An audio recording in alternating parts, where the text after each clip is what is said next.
Silence isn't weakness. It's the thunder that shakes them awake when they thought the storm had passed. My friends, let that sink in for a moment, because everything you've been told about silence after a breakup has been wrapped in myths and coated in fear. They say, if you don't speak, they'll forget you. If you don't fight, you'll lose them forever. But let's be honest, that's not truth. That's panic dressed up as advice. The reality? Silence, when done right, is not absence. It's presence multiplied. It's the kind of presence that doesn't need words because it speaks louder than begging ever could. Now, before we dive deep, press that like button, hit subscribe to Stoic Station, and drop a quick comment saying, I choose silence, so you can anchor this truth into your own life. And trust me, if you skip this and just scroll past, you'll miss the one thing that could flip your story upside down. So stay with me, because this is not just about breakups. It's about power, self-respect, and becoming the kind of person others can't replace. Hey folks, imagine this. Picture a lighthouse, solid, bright, unshakable. Ships come and ships go. Some sail away chasing distant harbors, convinced the light will always be there if they decide to return. But when the storm hits, when the sea gets violent, they don't think about the new ports, the distractions, or the temporary thrills. They remember that one steady light, the one that never chased them, the one they could always count on. That's what your silence becomes when you stop using it as a weapon and start using it as a statement. But here's the lie most people live under. If I care, I have to show it. If I want them back, I have to fight for them. Sounds noble, right? But in truth, when you fight for someone walking away, you're not fighting for them. You're fighting against yourself. You're telling the world, my life is on pause until they decide I'm worthy again. And nothing, my friends, kills attraction faster than pausing your life for someone else. Let me make it plain. Energy doesn't beg. Energy attracts. You can be silent and still be desperate. That's the kind of silence that feels heavy, that drips with, maybe they'll notice me. And guess what? They feel it. They can smell it. Even miles away, even with no words spoken, they can sense you're still waiting like a dog at the door. But the day your silence shifts, the day it's no longer about waiting but about moving, growing, living, that's when their radar lights up. Not because they suddenly decided you're amazing, but because you've stepped off the track they thought you'd run on forever. Think of it like this. You were once a song they believed they knew every lyric to. Comfortable, predictable, but suddenly the melody changes, the rhythm grows deeper, the words no longer match their memory, and now, instead of humming along with ease, they're unsettled, they lean in closer, they wonder, what happened? When did they change? Did I lose them for good? People don't chase comfort, my friends, they chase curiosity, and silence, real silence, creates that curiosity. It's not about ignoring calls or pretending you're busy. It's about actually being busy, building yourself, reclaiming your spark, laughing in ways that have nothing to do with them. That's the silence that drives people mad. Not the silence of punishment, but the silence of transformation. But I know what you're thinking. If I don't remind them, won't they just move on? That's the fear whispering lies in your ear. Let me break it for you. People don't move on from what's irreplaceable. They might move away from it for a while, but moving away is not the same as moving on. The truth is, they will try to replace you. They'll test the waters. They'll distract themselves. But life has a funny way of making comparisons. And every new person, every new attempt only sharpens the memory of the one thing they can't replicate, you. That's why silence isn't about losing, it's about winning yourself back. It's about showing, not them, but yourself, that your worth was never up for negotiation. And once you live like that, once you choose yourself with every breath, their return stops being a question. it becomes a consequence. So hear me today. Silence is not emptiness. It's strategy. It's self-respect. It's the proof that you're more than words, more than waiting, more than chasing. And when you embody that, when you let your silence roar with confidence, they will feel it in the quiet moments of their own life. Write this in the comments right now to lock it in. I choose silence. Say it to yourself, say it to the world, and live like it's true. Because when you do, silence won't just protect you, it will transform you. Press that like button, subscribe to Stoic Station, and stay with me, because what comes next will not just change how you handle this breakup, it will change how you handle every connection in your life. And remember, folks, your silence is power, and your power is yours. Always. Affirmation. I choose silence. Number 1. They can't unfeel what they once felt. You can forget a face, but you can never forget the feeling it left behind. My friends, that truth is sharp enough to cut through every fear you've been holding on to, because the biggest lie people believe after silence is this: they don't feel me anymore. They've moved on. They've replaced me. That lie is poison. It's what keeps you pacing, overthinking, stalking their social media, wondering if they're laughing with someone else. But here's the reality. Feelings leave fingerprints. They are not erased like chalk on a board.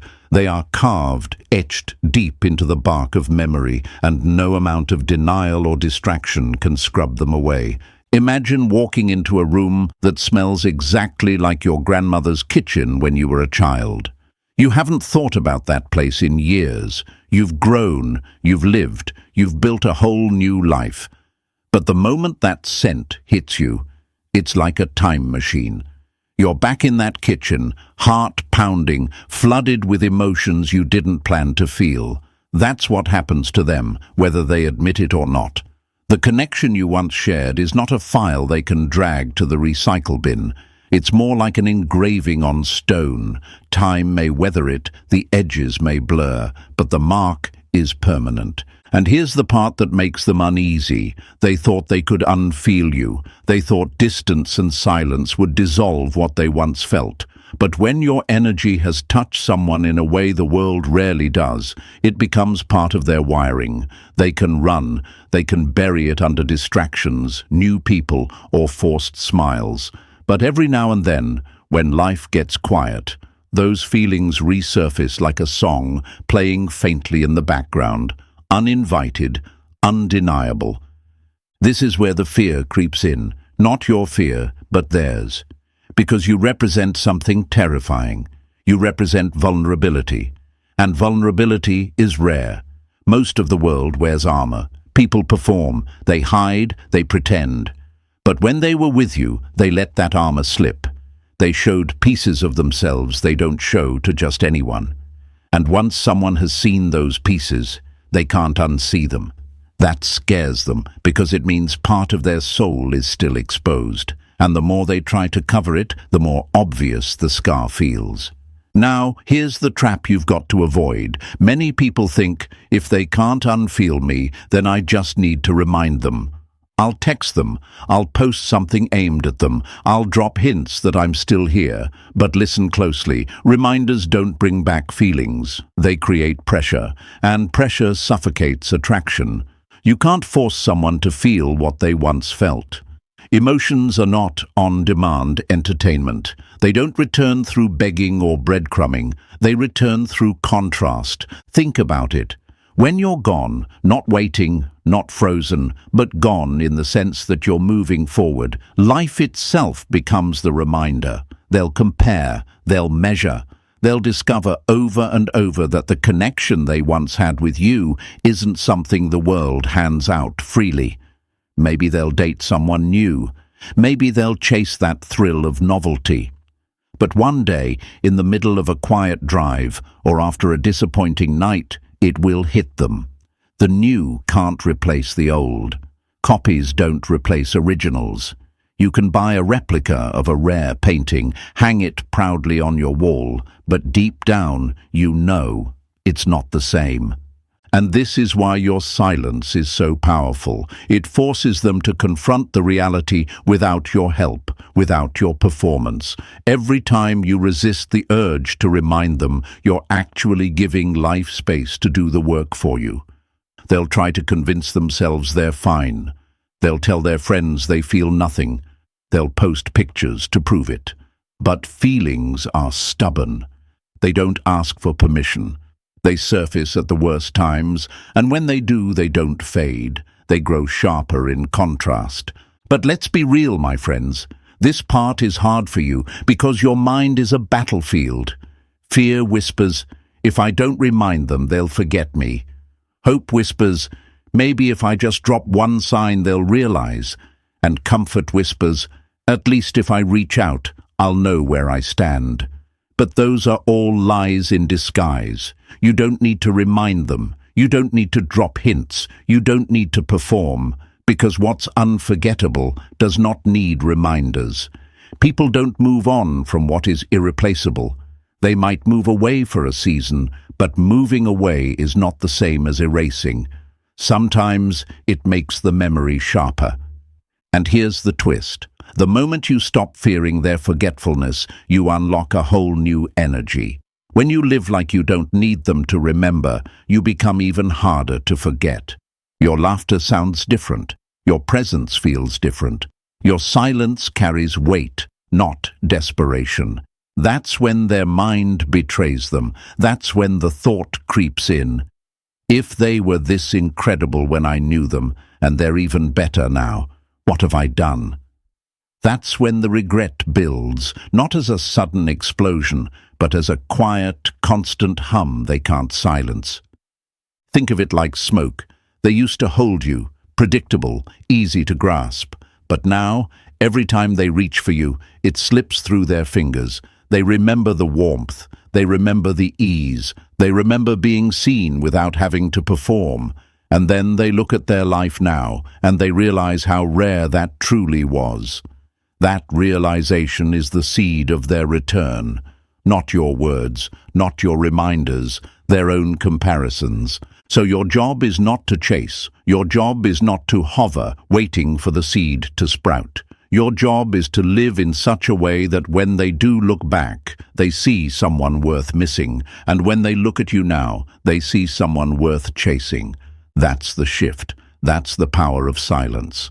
So write this in the comments right now. I am unforgettable. Show it to yourself. Show it to the world around you. Live like it's true, because when you do, it becomes true. And stay with me, because in the next part of this journey, we're going to dive into the quiet truth that makes them underestimate you, the belief that you'll always be there, and how breaking that illusion makes their return not just possible, but inevitable. Number 2. They thought you'd always be there. People don't treasure what feels permanent. They treasure what feels rare. My friends, that single truth explains more heartbreak than you can imagine, because when they walked away from you, it wasn't always because they didn't care. It wasn't always because the love was gone. Sometimes it was because they believed you were permanent. Like a book sitting on a shelf they could always return to, or a favorite cafe that's always open, no matter how long they've been away. In their mind, leaving you wasn't a risk. It was just a pause. They didn't see it as gambling with something precious.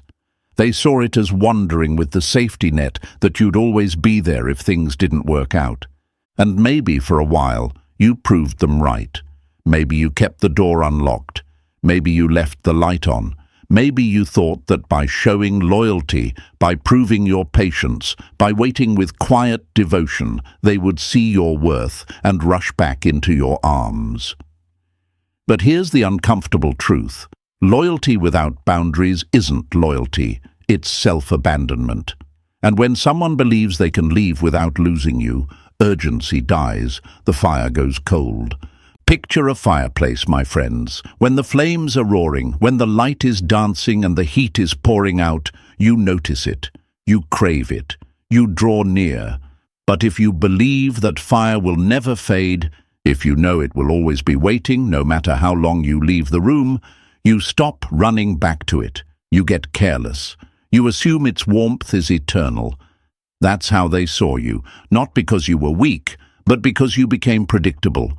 Predictable in your waiting, predictable in your hope, predictable in your silence that wasn't freedom, but a pause button.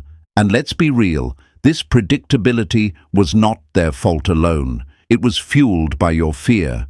The fear that if you actually stepped away, they would forget you. The fear that if you didn't keep the door open, they'd never return. So you stayed parked in one spot, not chasing but not moving forward either. You weren't reaching, but you weren't living. And my friends, that's still waiting. And waiting is the quiet cousin of chasing. This is why they could leave so easily. Not because you didn't matter, but because they believed your love was a constant. They believed they could always return on their own terms. And the most dangerous thing about that belief is that it kept them comfortable.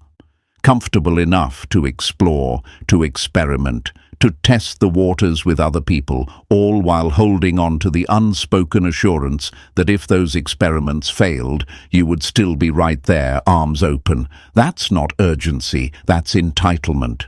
So how do you break this pattern? Not with anger, not with dramatic declarations, not with punishing silence that's secretly still waiting. You break it through transformation, through movement, through living in such a way that their mental image of you becomes outdated. Because the first time they sense that you are no longer emotionally frozen, their internal alarm goes off. It's not jealousy at first, it's disruption. You've stepped off the track they mapped for you. You're no longer playing your role in their story, and that unsettles them because human beings crave predictability. Imagine they left in the middle of season 3 of your story. They paused the show, certain that when they came back, the characters and the plot would be exactly where they left it. But when they try to tune in again, they realize the show has moved on. The characters have grown, new storylines have unfolded, and the version of you they once knew doesn't even exist anymore. That realization doesn't just catch them off guard, it forces them to rethink the entire script. But here's why this is hard for you. Because in the early days, breaking this cycle feels like betrayal. Not betrayal of them, but betrayal of your own hope. It feels like giving up on the story you wanted. It feels like abandoning the possibility of reunion. Hope is addictive, my friends. It whispers, if I just hold on a little longer, maybe they'll come back. But you must ask yourself, hold on to what? To the version of them that left you? To the dynamic where your worth was assumed, not valued? That's not holding on. That's holding yourself back. And here's the lie they live in until you break it. They'll always want me more than I want them. That lie is what keeps them from acting. As long as they believe you'll be there, they can afford to wander. They can afford to wait. But the second you remove that comfort, the game changes. Comfort evaporates and urgency shows up. And urgency is what flips the dynamic. When you stop making yourself an option, you become a decision.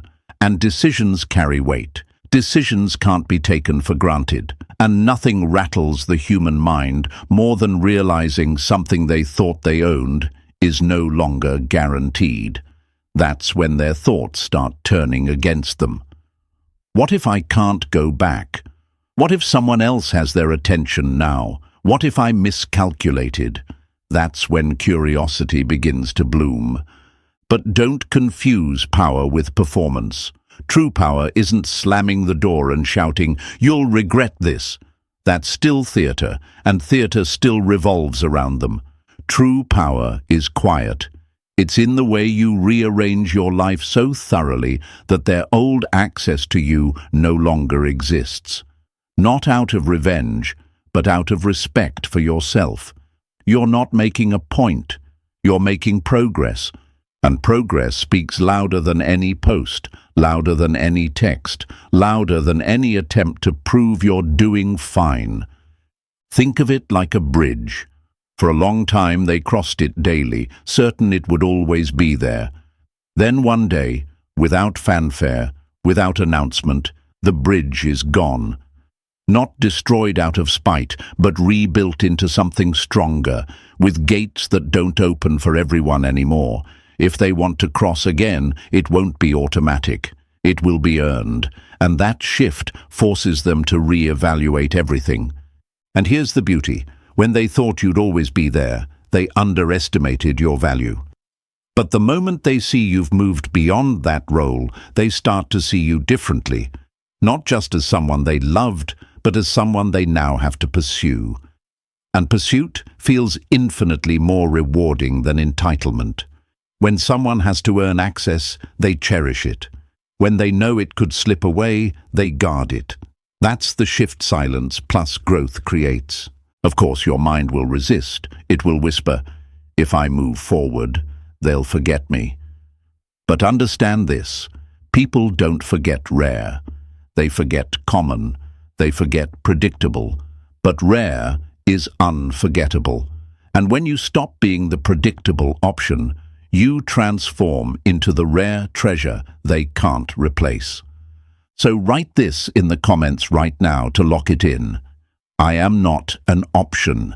Say it with your chest. Show it to yourself. Show it to the world around you. Live it in the way you stand, in the way you move, in the way you no longer wait at doors that stay closed.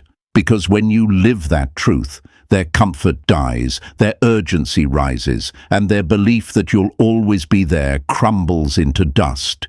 Stay with me, because next we'll uncover the shift that takes your absence from being just quiet to being unreachable, and why that's the moment they realize they can no longer touch what they once took for granted.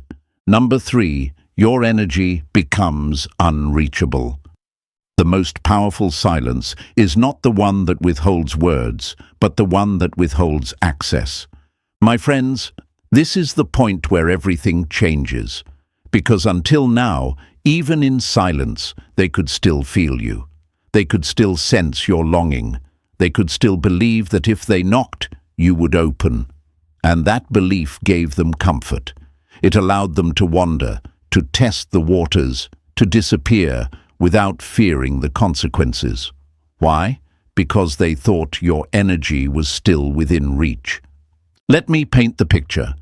Imagine a radio tower. For months, years maybe, they've been able to tune into your station. Whether they wanted to or not, whether they listened closely or just left it playing in the background, your signal was always there, strong, familiar, comforting. Even when you weren't speaking directly to them, even when you weren't texting or calling, your energy broadcasted one message: I'm here if you decide to come back. And they got used to it. They depended on it. They thought they owned it. But here's the truth you need to grasp. Silence by itself is not enough. You can delete their number, block them online, unfollow them on every platform, and still be tethered to them. Because silence without inner detachment is not silence. It's waiting. It's a stillness filled with noise. It hums with longing, with hope, with maybe they'll notice me. And believe it or not, they can feel that hum. They don't need to see your face or read your words. Energy has a frequency, and desperation broadcasts loud. Think of the times you've sat staring at your phone, doing nothing, outwardly calm, but inwardly replaying their name, their face, their absence. You weren't saying a word, but your entire presence was leaking with attachment. That's what makes silence ineffective for so many. It's not that they're quiet, it's that their quiet is still tethered. And tethered silence isn't magnetic, it's repellent. It keeps you predictable. But something remarkable happens when you cut that cord, when you stop sending out the signal of "I'm waiting" and start transmitting a different message entirely. A message of "I'm here, but not for you anymore." That's when your energy becomes unreachable. That's when they turn the dial and realize the station they relied on is gone. Not muffled, not weak, gone. Now, let me be clear. Unreachable doesn't mean you've built a wall of anger. It doesn't mean you've masked yourself in coldness. Anger is still connection. bitterness is still orbit. Both still point back to them. No, the kind of unreachable I'm talking about is freedom. It's expansion. It's not that you're hiding, it's that you're moving. You're building a new life in a new house, and they no longer have the address. You're not standing at the door, waiting. You're not glancing back to see if they're watching. You're not silently hoping they'll feel your absence. You've shifted your center of gravity, and when that shift is real, they feel it. Picture this. They send a casual message after weeks of silence, just a hey or how've you been? In the past, your heart would have leapt.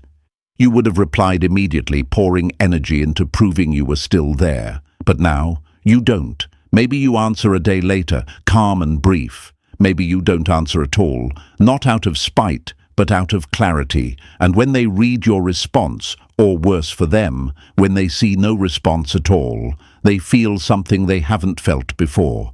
Distance. Real distance. The kind that can't be undone with a text.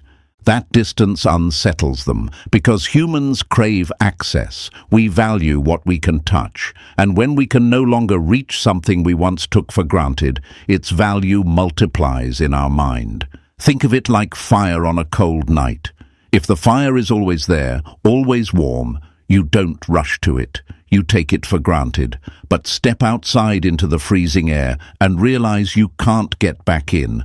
And suddenly that fire becomes the most important thing in the world. That's what your energy becomes when it's truly unreachable. But I know the question burning in your mind. If I let go, if I stop being reachable, won't they just move on completely? That's fear talking, my friends. The truth is, when your energy is still secretly waiting, that's when they move on, because they can. They can wander, test, explore, knowing you're always there as a backup. But when they sense the cord is cut, when they feel the signal is gone, it forces them to reassess the story. And if the connection you had was real, your distance won't erase it. It will magnify it. At first, they'll deny it. They'll tell themselves they don't care. They'll distract themselves with someone new, with work, with noise. But denial doesn't last forever. Because eventually the distractions fade, the noise dies down, and in the quiet they notice something missing. Not just your voice, but your presence. Presence is not easily replaced. Presence is not casual. Presence is carved. And here's where things get interesting. When your energy becomes unreachable, they start testing. They might like one of your posts. They might send a question through a mutual friend. They might drop a breadcrumb, hoping to see if you'll pick it up. What they're really asking is, do I still have access to you? And when they sense, even subtly, that the answer has changed, that access isn't automatic anymore, that's when the panic creeps in. That's when they start to realize the game has shifted. But let's not sugarcoat it. Getting to this place is not easy. It's work. It requires cutting the cord not just physically, but mentally, emotionally, spiritually. It requires facing the fear that letting go means losing forever. But here's the truth. The version of them that needed you small, predictable, and always available is not the version you want back. And the version of you that waits for access is not the version you deserve to be. Unreachable energy looks like this. You're genuinely living. You're busy not because you want them to notice, but because your life is full. You're laughing not to prove you're okay, but because you are. You're no longer standing still, frozen in the past. You're moving forward, building momentum, creating gravity of your own. And that gravity is irresistible. The paradox is this: the more unreachable you become, the more unforgettable you become. Not because people always want what they can't have, but because they always remember the warmth they once felt and realize they don't know how to find it again. So write this in the comments to anchor it into your mind. My energy is mine. Say it with conviction. Show it to yourself, to the world, to the very energy that once tethered you to them. Because when you start living that truth, when you stop being their safety net and start being your own source, You don't just become unreachable, you become magnetic in a way they can't explain and can't ignore. Stay with me, because next we'll talk about why the world itself will become your ally, why life will inevitably compare them to you, and why in that comparison they'll find out that no matter how far they run, no one else measures up. Number 4, life will eventually compare you to everyone else. Time is the fairest judge. It puts every choice side by side until the truth can't be ignored. My friends, this is where the universe itself steps in on your behalf. Because no matter how confident they seemed when they left, no matter how convinced they were that the grass would be greener somewhere else, life has a way of exposing illusions, and the way it does that is through comparison. Every single new person they meet, every single relationship they try to build, every single smile they chase, it all gets measured against what they once had with you. Whether they admit it out loud or bury it in silence, the human heart doesn't erase standards once they're set. It holds on to them. Think about it like this. Imagine you've eaten a meal so perfectly cooked that it hit every note: flavor, comfort, richness, satisfaction. That taste lingers. Then, weeks later, you sit at a new table, in a new restaurant, with a new dish. It looks appealing, it smells fine, but when you take that first bite, your brain betrays you. Without your permission, it compares. It says, "This isn't the same. This isn't as rich. This isn't as comforting." That's how it works with people. Once you've given someone a genuine experience of connection, authentic presence, true laughter, vulnerability that can't be faked, every attempt after gets held up against it. And almost always the copies fall short. In the beginning, they'll tell themselves stories. They'll say, "This new person is better for me," or "That chapter with you is closed." They'll post smiling pictures, trying to prove it to themselves as much as to the world. And maybe for a while, they'll even believe their own script. Novelty has a way of masking truth. But novelty fades, and when it does, memory resurfaces, because the heart does not politely step aside to make room for replacements. It lingers in the corners. It whispers in the pauses. Picture them sitting at dinner with someone new. The conversation is light, the laughs are decent. Then a pause arrives, awkward, heavy, the kind of pause where the energy dips. And suddenly, without warning, their mind flashes back to how easy it felt with you. How silences weren't awkward, they were comfortable. How conversations flowed like rivers, not like rehearsed lines. That's the start of comparison. It sneaks in quietly, in the most ordinary moments, and once it starts, it doesn't stop. Here's the lie people believe: if they find someone else, they'll forget me. No, my friends, they won't forget. They'll compare, and comparison is relentless. Every new hand they hold, every new laugh they hear, every new look across a table, it all carries echoes, and those echoes whisper, "It's not the same." Let me take it deeper. Life is one long mirror, constantly reflecting. When they see how others treat them, they'll remember how you treated them. When they feel the absence of depth, they'll remember the safety of your presence. When they face conflict with someone new, they'll remember how you made conflict feel like a bridge, not a battlefield. You set a standard, and that standard lives inside them. It doesn't vanish because they left. It stays. It grows sharper as the world fails to measure up. And this is why you don't need to chase. This is why you don't need to post reminders or drop breadcrumbs, because the world itself will do the reminding for you. It will line up every new attempt, every new connection, and hold it against the memory of you. And if what you gave them was real, authentic, rare, rooted in truth, those comparisons will always tilt in your favor. Of course, fear will try to creep in here. You'll think, but what if the next person is better? That's the insecurity speaking. Let's break it. Better is subjective. Better is often an illusion painted by novelty. A shiny car looks better than your old one, until you realize the engine isn't built for long roads. A grand house looks better, until cracks appear in the walls. Relationships are no different. What seems exciting in the first few months doesn't always survive the weight of years. Real better isn't measured in butterflies, it's measured in consistency, safety, and depth. And if you gave them that, chances are slim they'll find it duplicated elsewhere. Now, I want you to see something. Comparison doesn't just happen in the romantic sense, it also happens inside them. They'll compare who they were with you to who they are without you. They'll remember the version of themselves that laughed freer, that felt more seen, that carried less armor. And then they'll notice the difference. Maybe they're quieter now. Maybe they're more guarded. Maybe the spark they had when they were with you hasn't returned. That internal comparison cuts even deeper than the external one. But here's the catch. This process takes time, and most people ruin it. They interrupt it by trying to force the reminder.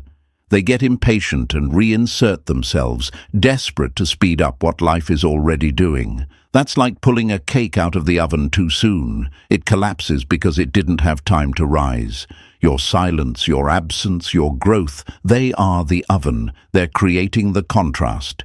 If you interfere, you rob life of the chance to deliver the truth for you. So, let them wander. Let them test their theories. Let them believe the stories they tell themselves, because every disappointment they face, every connection that falls short, every attempt that feels hollow compared to what you once gave, that's the universe writing your value deeper into their mind. That's life proving the point you don't have to prove. And here's the most powerful part. While they're out there comparing, you're not standing still. You're not waiting. You're growing. You're building a life so full that when they finally look back, they don't just remember how good it was. They realize it's even better now. That's when the comparison shifts from subtle to brutal, because they're no longer comparing you to others at your old level.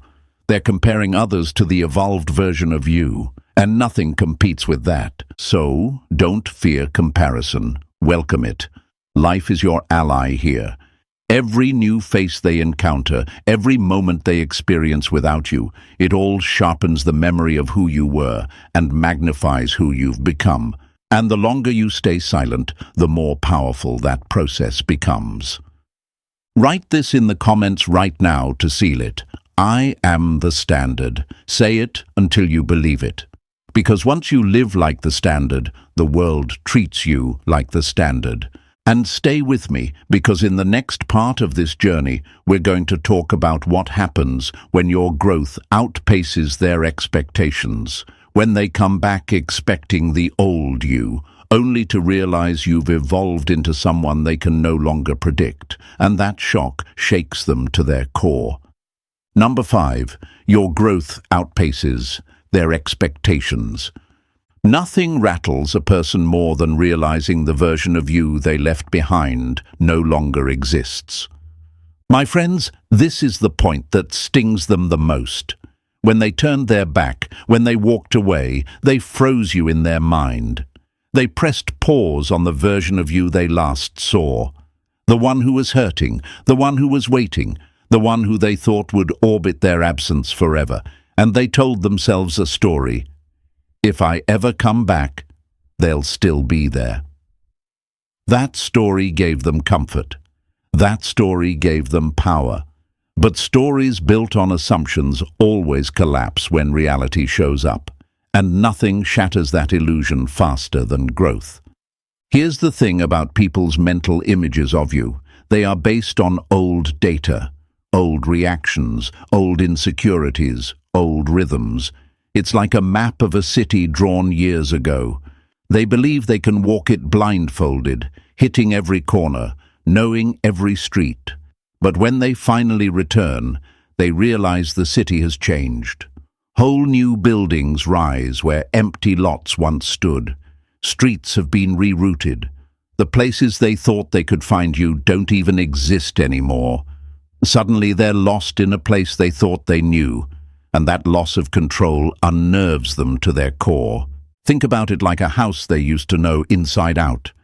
They could walk it in the dark. They knew the creak in the stairs, the way the sunlight fell through the window, the familiar furniture. But now, when they step inside, everything is different. The walls are painted new colors. The furniture has been replaced. There are entire new rooms they've never seen before. The comfort of familiarity is gone, and in its place stands uncertainty. That's what your growth does. It rewrites the architecture of their expectations. But here's why this is powerful. In their mind, you were always the one bending, the one adjusting, the one doubting yourself enough to keep the peace. They thought they understood the script of how you'd respond. They believed they still had the blueprint to your emotions. But when they discover they don't, when they realize the blueprint is outdated, they feel something they didn't expect to feel. Fear. Fear of being left behind. Fear of no longer measuring up. Fear of losing their grip on a story they thought they controlled. And here's where it gets interesting. Growth doesn't just change how they see you, it changes how you see them. Because when you evolve, when you level up, when you start carrying yourself with new steadiness, their old tactics stop working. That little breadcrumb message they used to throw your way doesn't light you up anymore. That half-hearted apology doesn't melt you anymore. That manipulation, that push and pull they relied on, suddenly falls flat. And when they see that, when they realize the old levers no longer move you, they're forced to face a truth they never considered. The game has changed, and they're no longer in control of the board. Now, let's be real. This isn't easy for you either. Because deep down, a part of you wants them to see it. A part of you wants them to look at you now and realize how badly they underestimated you. A part of you wants that satisfaction, that vindication. And while that's natural, it's also dangerous. Because the moment you start performing your growth for their attention, it stops being authentic. It becomes performance, and performance is still orbiting them. The real power is in growing without needing them to notice. The real power is in outgrowing the version of yourself who would have settled for being their option. So, what does this growth look like? It's not just a new haircut, a new gym routine, or a promotion at work, though those things help.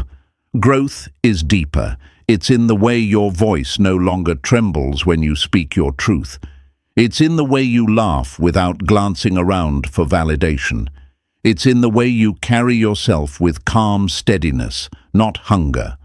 Growth is in the absence of the flinch, the absence of the constant apology, the absence of the need to explain yourself to people who never listened. That's the kind of growth that rattles them, because it's not cosmetic, it's foundational.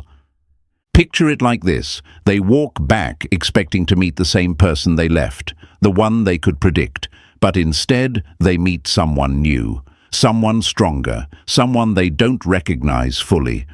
And that unfamiliarity unsettles them because it highlights their mistake. If you were that incredible back then and you're even better now, what does that say about the choice they made? What does that say about their judgment?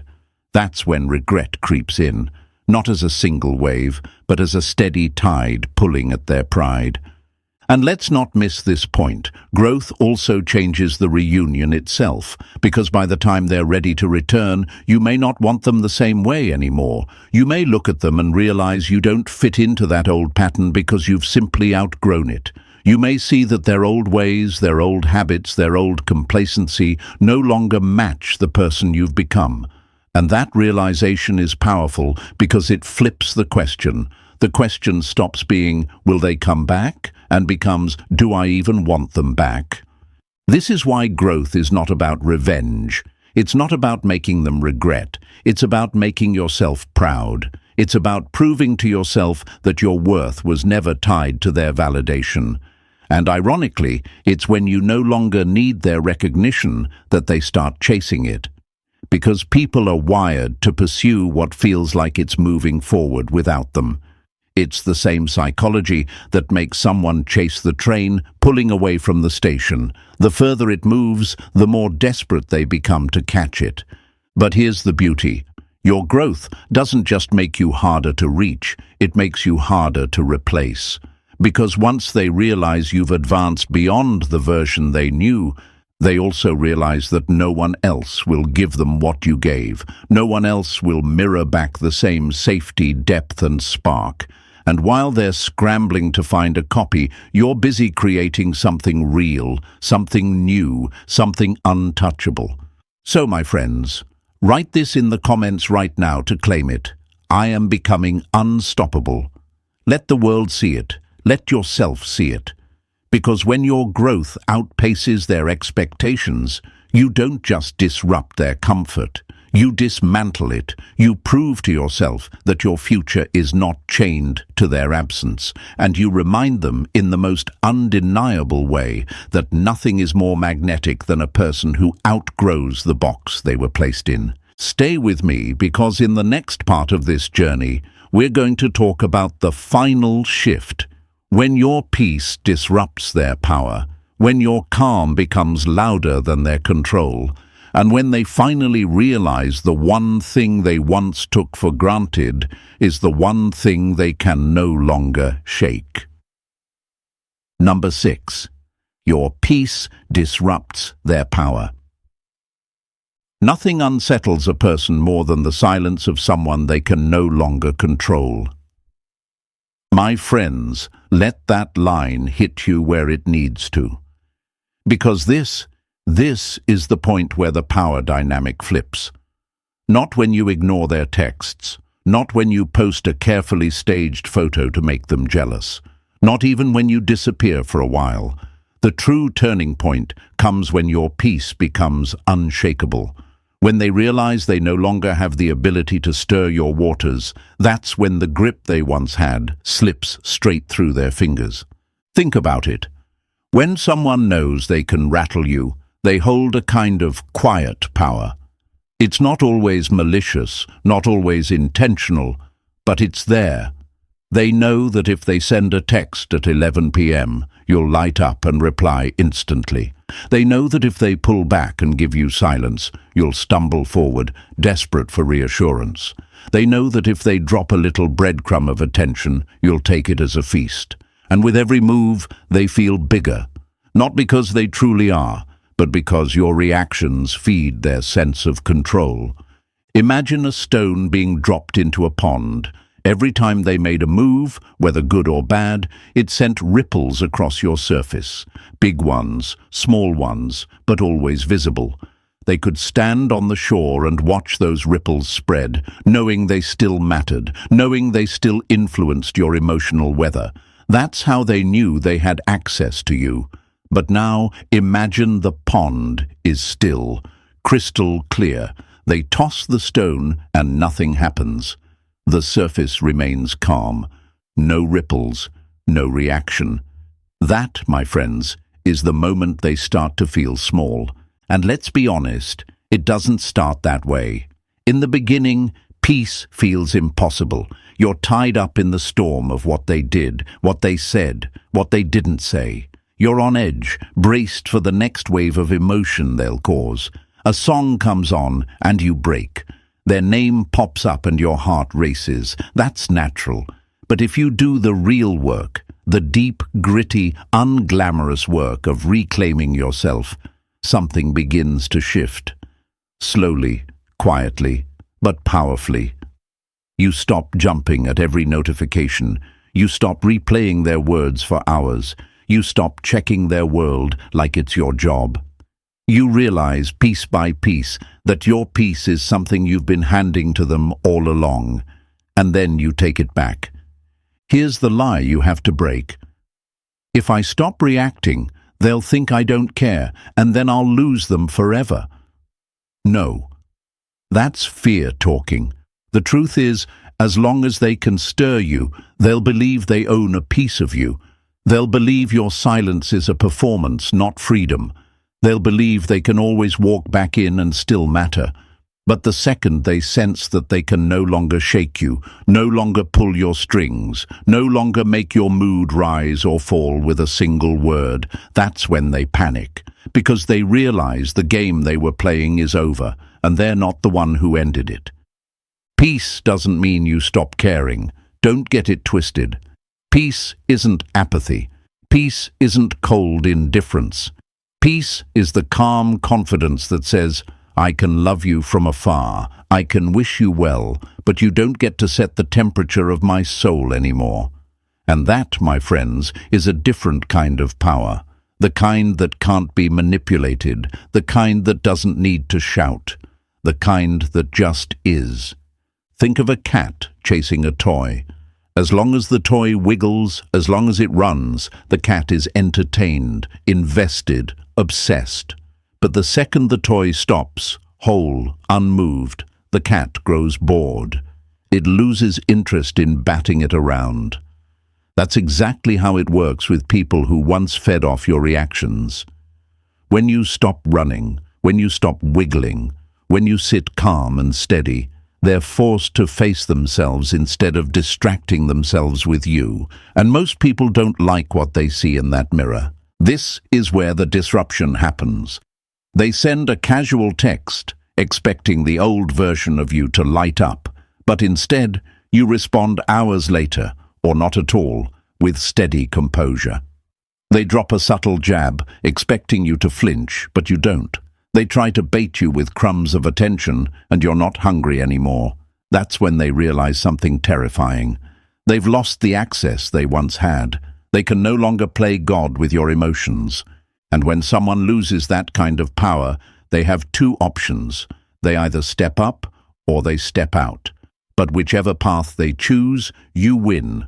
Because the version of you who reacts to every nudge, who crumbles at every withdrawal, who dances at every breadcrumb, that version is gone. In its place stands someone steady, someone grounded, someone untouchable. Of course, the first instinct they'll have is denial. They'll tell themselves they're just pretending. They still care. They'll break soon, and maybe they'll even test you to prove it. But when they keep testing and keep finding stillness, the denial fades into realization, and that realization is heavy. It forces them to confront their own emptiness, their own choices, their own regret. Because when they can no longer disturb your peace, they're left alone with their lack of it. And nothing scares people more than facing themselves without distraction. Here's what makes it beautiful, though. Your peace doesn't just draw them back. It changes the way they return. They don't come back to play games. They don't come back to control. They come back humbled, curious, maybe even a little afraid. Afraid of losing you forever. Afraid that the access they once abused is truly gone. And in that fear, their pride cracks, and their regret finally spills through. But here's where I have to warn you. Peace isn't just the thing that brings them back. It's also the thing that makes you question if you even want them back. Because once you've tasted stillness, once you've lived in that unshakable center, you'll realize how costly it was to give it away in the first place, and you'll hesitate to ever trade it for chaos again. That's the paradox. The very power that makes them crave your presence again may be the power that makes you choose yourself instead. So, let me leave you with this. Peace is power, not the loud, demanding kind, not the manipulative, game-playing kind, the quiet, steady, immovable kind, the kind that sits in the corner of the room and changes the atmosphere without saying a word. That's the kind of power that doesn't beg, it doesn't chase, it doesn't perform. It simply radiates, and in radiating, it pulls everything toward it. Write this in the comments right now to claim it. My peace is mine. Say it to yourself every morning. Live it in every interaction. Show it in the way you respond or don't respond. Because once you truly own that, you'll never fear losing them again. They'll fear losing you. And stay with me, because in the next part of this journey, we're going to step into the moment where curiosity flips into pursuit, when your silence, your growth, and your peace combine into a gravity so strong they can't help but chase the very thing they once discarded. Number 7. Curiosity turns into pursuit. People don't chase what feels certain, they chase what feels like it could slip through their fingers forever. My friends, this is the stage where everything you've done, your silence, your growth, your peace, begins to work together like a storm brewing just beyond the horizon.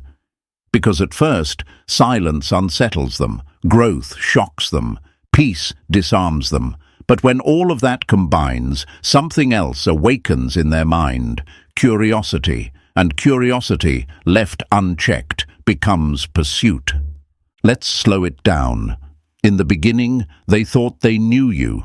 They thought they could predict your every move. They thought they had your loyalty locked down, like a book they could set aside and pick back up whenever they wanted. But when they turn back and realize you're no longer the same, when they see that the map they held of you is outdated, it rattles them. The certainty they once felt turns into doubt, and doubt creates questions. Questions like, who are they now? Why do they seem different? Who's giving them that smile I used to see? These questions don't just pass through the mind, they stick, they gnaw, they loop late at night, in the quiet moments they can't escape. And here's the truth, human beings are wired for curiosity. We can't stand not knowing. We can't resist trying to solve the mystery. And when you've transformed yourself so thoroughly that they no longer recognize you, you become the mystery they can't walk away from. Think of it like a train pulling out of the station. As long as it's standing still, as long as it's waiting, no one feels urgency. They assume they can board whenever they please. But the second it starts moving, the second the whistle blows and the wheels grind forward, panic sets in. People rush, they chase, they scramble to catch it before it's gone. That's exactly how your growth feels to them. For the first time, they realize they might not be able to catch up. And nothing creates pursuit like the fear of missing a train that may never return. But here's what makes this stage so powerful. Your curiosity isn't staged. You're not performing to get their attention. You're not dropping crumbs, hoping they notice. You're living, you're building, you're changing your rhythm in ways they can't predict. And unpredictability, my friends, is magnetic. People don't chase what's familiar. They chase what they can't fully grasp. Picture it like music. They thought they knew every lyric, every note of your song. But now, when they hear you, the melody has shifted. The beat is stronger, the words are different. They can't sing along anymore, and instead of feeling comforted by familiarity, they feel pulled in by the unknown. They lean closer, listening harder, desperate to understand the new rhythm. That's what your life becomes when you stop waiting and start living. It becomes a new song they can't get out of their head. And let's be real, this stage isn't easy for them. Because curiosity isn't comfortable. Curiosity gnaws at the edges of pride. Pride says, I don't need them. Curiosity whispers, but what if I was wrong? Pride says, I can move on. Curiosity whispers, why can't I stop thinking about them? That tug of war between pride and curiosity is brutal. And the longer it lasts, the more exhausting it becomes, until eventually curiosity wins. And when curiosity wins, pursuit begins. But you need to understand something vital here. Pursuit doesn't always start with grand gestures. It starts small. It starts with a like on your post, a casual, hey, how have you been message, or a question sent through a mutual friend. These aren't just empty moves. They're probes, they're tests, they're them dipping their toe in the water to see if access is still possible. And when they sense, even subtly, that the answer isn't automatic, that they can't just stroll back into your life without effort, their curiosity multiplies. The mystery deepens. And what do people do when curiosity deepens? They chase. Not because you told them to, not because you begged them to, but because the unknown is unbearable. They want answers. They want to feel again what they thought they could walk away from. They want to prove to themselves that the door isn't fully closed. And here's the kicker. The more they chase, the more they realize that what they're chasing is no longer who you were. It's who you've become. Now let me tell you why this is hard for you, because when the pursuit begins, when those breadcrumbs come your way, it's tempting to throw yourself back into the story. It's tempting to say, see, they're finally coming back. But if you do that too quickly, you collapse the mystery. You snuff out the curiosity. You kill the very force that pulled them toward you in the first place. The challenge is to stay steady, to let them chase, to let their pursuit grow, because curiosity only intensifies when the answers aren't immediate. So here's the truth you must remember. Pursuit born of curiosity is more powerful than pursuit born of comfort. When they chase you out of habit, it fades quickly. When they chase you because they believe they can always have you, it holds no weight. But when they chase you because they can't understand you anymore, because you've grown beyond their reach, because they're terrified of losing something irreplaceable, that's when pursuit turns into desperation. And desperation, my friends, is the twin of regret. Think of it like a shadow. At first, they only notice it in passing. Then it lingers in their periphery. Then it grows larger and larger until it swallows their field of vision. That shadow is their regret. And the more you live in your silence, your growth and your peace, the bigger that shadow becomes. Until one day, they're no longer running from it. They're running back to you, desperate for light. But here's the twist that makes this story beautiful. By the time their curiosity has turned into pursuit, you're no longer the same. You're no longer waiting, no longer desperate, no longer fragile. You're stronger, you're fuller, you're radiant with the kind of confidence that doesn't beg to be chosen. And in that moment, their pursuit no longer defines you. It validates what you already knew, that you never needed them to see your worth for it to exist. So, my friends, write this in the comments right now to anchor it. I am worth the chase. Show it to yourself. Show it to the world. Live like it's true. Because when you do, you'll see that silence wasn't a punishment. It was a rebirth. Growth wasn't just a reaction. It was your evolution. And peace wasn't just the absence of chaos. It was the foundation of power. Together, those things make you magnetic in ways you can't fake. And once that magnetism takes hold, curiosity will drag them back whether they want it to or not. If you felt this truth in your chest, don't keep it to yourself. Press that like button right now, subscribe to Stoic Station, and share this with someone who's still stuck chasing what walked away. Because they need to know what you now know. Silence, growth, and peace don't just make them regret losing you, they make them beg to return. And trust me, that moment is coming. Stay with me.